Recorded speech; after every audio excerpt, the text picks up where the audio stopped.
Olá, pessoal, tudo bem? Prazer ter vocês aqui de novo. Muito legal, muito bacana. E a nossa aula de hoje, ela se refere ao pensamento sociológico do Brasil, do nosso país. Gente, que da hora! Nós estudamos Karl Marx, nós estudamos Max Weber, a gente estuda ali vários sociólogos que não são daqui. Norbert Elias, Zygmunt Bauman. Mas hoje nós estudaremos o pensamento sociológico brasileiro. E esse tipo de pensamento é muito rico. Então, qual é o meu convite para você? Presta bastante atenção, pega teu caderno e vamos lá, porque em poucos minutos, não mais do que 23, ai, mordi minha língua. A gente vai trabalhar com a sociologia do nosso país. Legal. Bom, a sociologia do nosso país, do Brasil, ela pode ser dividida em algumas fases, especificamente quatro fases. Quais são essas fases? A primeira é uma fase que compreende aquele período da transição da monarquia para a república. Naquele momento, havia um raciocínio sociológico no Brasil que tentava estudar as questões daquele período. Depois, quando muda toda a política, nós temos a chamada geração de 30. Em 1930, grandes nomes da sociologia brasileira vêm à tona, publicam, escrevem as suas reflexões e é muito legal. Quando o universo brasileiro muda, nós temos a sociologia da geração de 50. E aí, na atualidade, temos outros sociólogos que trabalham com uma gama enorme de temas e a gente vai estudar eles. Mas o nosso objetivo é, neste vídeo, trabalhar com os clássicos. Ok. Bom, naquela primeira fase da transição da monarquia para a república, o nosso pensamento sociológico ele era embasado fortemente no positivismo. E o que é o positivismo? Positivismo é aquela filosofia de Augusto Comte, em que a sociedade está em processo evolutivo e que a melhor coisa é a república. Nesta primeira fase, quais eram os assuntos que trabalhavam, que estavam ali na discussão sociológica? Primeiro é a evolução. O pessoal queria descobrir como é que o Brasil evolui, né? Como é que o Brasil vai para frente. Segundo tema é a laicidade. O que é laicidade? Que palavra, né? Laicidade significa separação do Estado e da religião. Antes antes do rompimento, né, com a monarquia, durante o período do Segundo Reinado, nós éramos católicos por natureza e obrigação. O nosso país era um país católico no Estado. O governo estava ligado à religião católica. Mas na discussão de 1900, discussão da transição da monarquia para a república, a laicidade é um tema que vem à tona. Outro tema importante são as reformas sociais, especialmente a situação do negro. A abolição da escravidão tinha sido feita há pouco tempo, né? Era um assunto que fervilhava. E isso ocupa o momento de pensamento sociológico. E não só essa mudança contra a escravidão, mas também a incorporação do negro na sociedade. Esses eram os assuntos. E quais são os autores deste período? Nesse período nós temos os grandes autores, Oliveira Viana, Miguel Lemos, Teixeira Lemes, destaque para a presença positivista nesses autores. Eles estavam ligados ao positivismo, liam Augusto Comte e, influenciados por Augusto Comte, começaram a pensar nessa sociologia. Mas ainda não dá para chamar de sociologia no rigor científico. Não dá. Por que não dá? Porque estes autores, eles escreviam embasados em mais uma questão literária do que de fato científica. A coisa muda de figura quando chega a geração de 30. Coloquei aí uma fotinho do Vargas, né? Porque ele entra no governo quando? 1930. Em 1930, surgem os três principais sociólogos da história do nosso país: Gilberto Freire, Caio Prado Júnior, Sérgio Buarque de Holanda. Eles são os caras. Nossa, todo bom sociólogo do Brasil já leu eles, já conhece esses nomes e as ideias principais. E como vocês serão bons sociólogos, vamos olhar para as ideias principais deste pessoal. Começando por Gilberto Freire. O Gilberto Freire, ele é formado em economia, legal. Foi professor em vários países. Ele foi convidado para ser professor na Europa, para ser professor em países aqui da América. E o Gilberto Freire tem uma literatura riquíssima, porque ele não estuda as pessoas, o mundo, apenas usando as fontes clássicas. Como assim? Vamos traduzir. Ele não quer estudar a sociedade brasileira usando apenas o aspecto político, apenas os números da economia. Ele quer estudar a sociedade brasileira usando tudo que o brasileiro tem. Então, Gilberto Freire trabalha com folclore, culinária, receita, dança. Não que ele dance, mas o Gilberto Freire tem essa riqueza de fontes usadas para o seu estudo sociológico. E qual é o referencial que ele usa para estudar o Brasil? É um sociólogo chamado Max Weber, que em outro momento nós estudamos e que daqui para frente a gente vai retomar também, tá? Qual é a grande ideia do Gilberto Freire? A ideia do Gilberto Freire, que o marcou, é que no Brasil existe uma espécie de democracia racial. Como assim uma democracia racial? Ele entende que brancos e negros no nosso país estão em pé de igualdade. Como assim? Que não existe esse tal de racismo estrutural. Gilberto Freire entende que as relações entre negros e brancos no nosso país foram relações pautadas não pela desavença, briga ou irregularidade, mas que criou-se uma grande família no Brasil, composta de negros e brancos, e que essa grande família brasileira vive numa democracia, todas as raças em pés de igualdade. Qual é o argumento que ele usa para isso? Gilberto Freire escreve sobre isso num livro chamado Casa Grande e Senzala.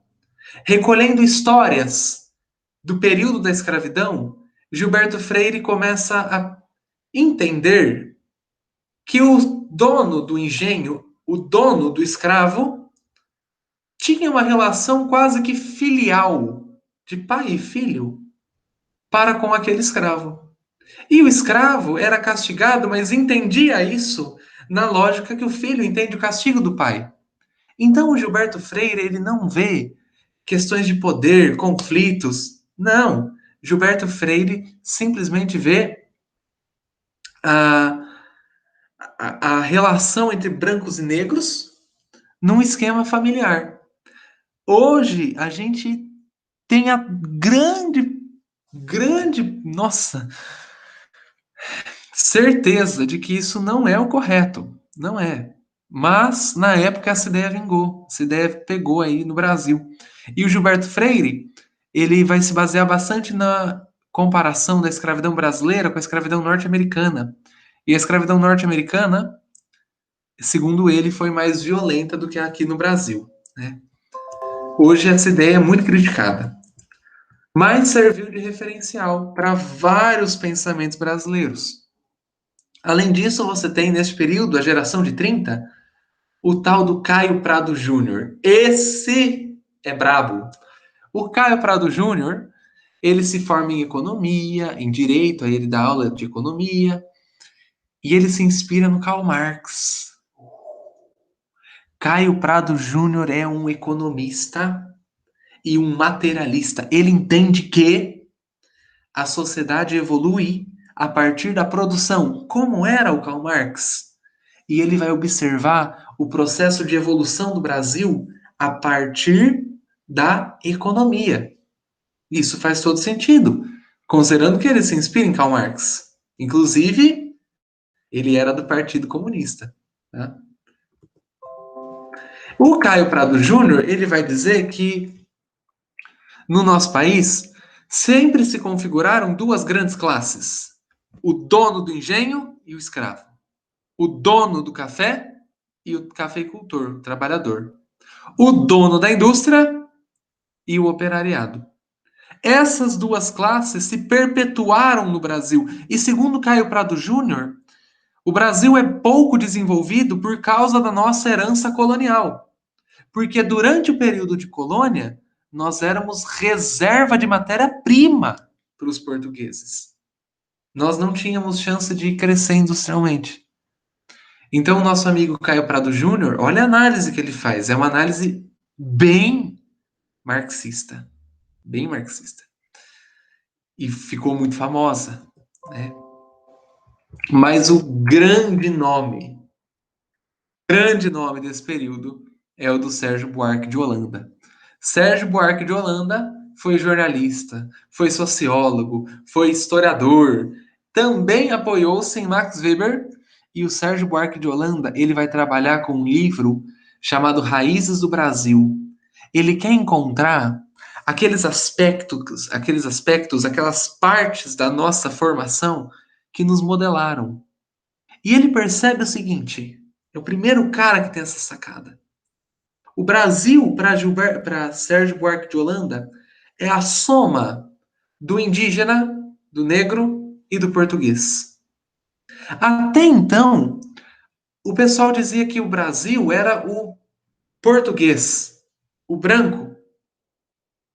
Nós hoje sabemos que o Sérgio Buarque de Holanda estava extremamente bem fundamentado, porque nós somos o encontro dessas três etnias, né?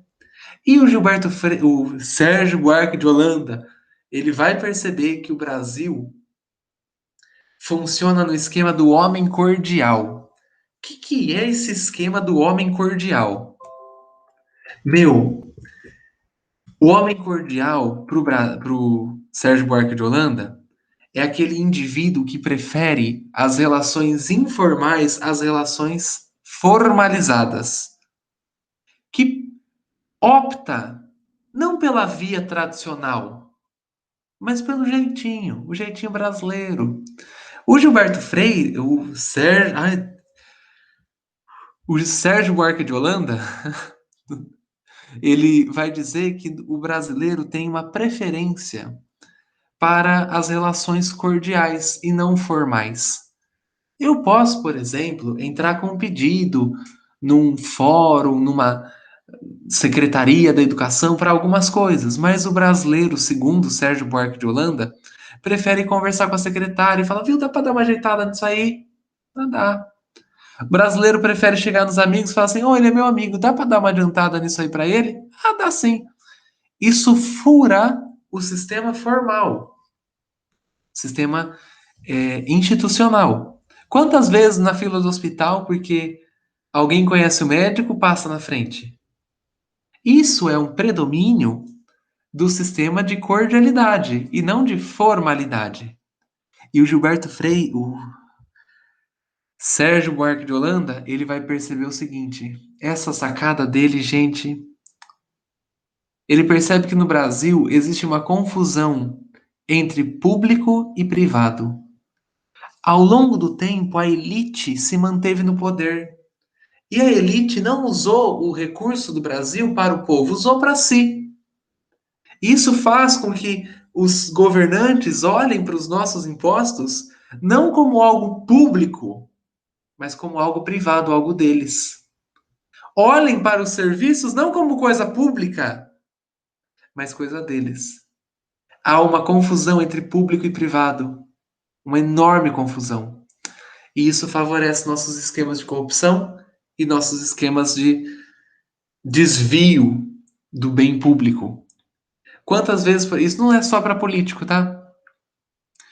O cara vai lá e depreda orelhão, picha, parede, e ele sente que ele é o dono daquilo. Aquilo é espaço público. Ele não é o dono daquilo. Mas há essa confusão do privado com o público. Isso ocorre na mente do brasileiro. O Sérgio Buarque de Holanda é esse grande pensador. Esta é a geração de 30, mas nós temos a geração de 50, que vem logo em seguida. E na geração de 50, começa a ter um raciocínio que critica aquele tipo de sociologia que veio antes. E um dos grandes autores desse pessoal é o Florestan Fernandes, que é o que nós vamos ver aqui, e os demais veremos na live. Florestan Fernandes, nossa, o cara também, ele é de esquerda, né? Todo aquele processo, ele era deputado pelo PT, mas o Florestan Fernandes ele vai dizer assim: ó, oh, Gilberto Freire é inteligente, esperto, mas Gilberto Freire criou um mito, o mito da democracia racial. Florestan Fernandes é o primeiro que começa a perceber que há um abismo de distância entre as raças no Brasil, entre as etnias. Os negros, eles são marginalizados no nosso sistema, e porque são marginalizados, eles recorrem a meios ilegais para a sobrevivência. Assalto, roubo, crime. Os brancos, para o Florestan Fernandes, são os detentores das possibilidades, os donos das possibilidades, e estão em desigualdade com os negros e com os indígenas, e saem na frente. Florestan Fernandes vai perceber uma coisa que hoje é muito comum no nosso vocabulário sociológico.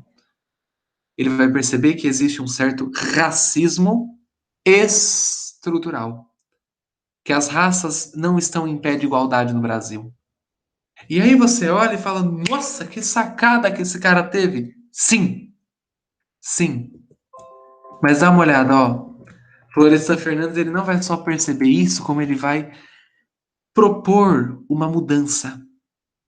Ele propõe que a desigualdade seja corrigida de duas formas. Primeiro, com a garantia de educação para todo mundo, de qualidade e de graça. Ensino público, para corrigir a desigualdade. Segundo, uma mudança estrutural. E aqui parece que ele está falando sobre revolução. Parece. Ele não foi tão direto. Mas é bem possível que o Florestan Fernandes pensasse que para a transformação do Brasil fosse necessário fazer uma revolução. Enfim, olha só, esses são sociólogos que moldaram o nosso modelo, mas não são os únicos. A gente vai estudar alguns outros sociólogos na nossa live e eu espero te encontrar lá. Espero que você tenha dúvidas, que você queira comentar. Pensa aí, quais desses são muito inteligentes, quais desses você concorda, quais você discorda e por quê? Vai ser muito bacana ouvir você na nossa live. Então, até lá, pessoal. Falou!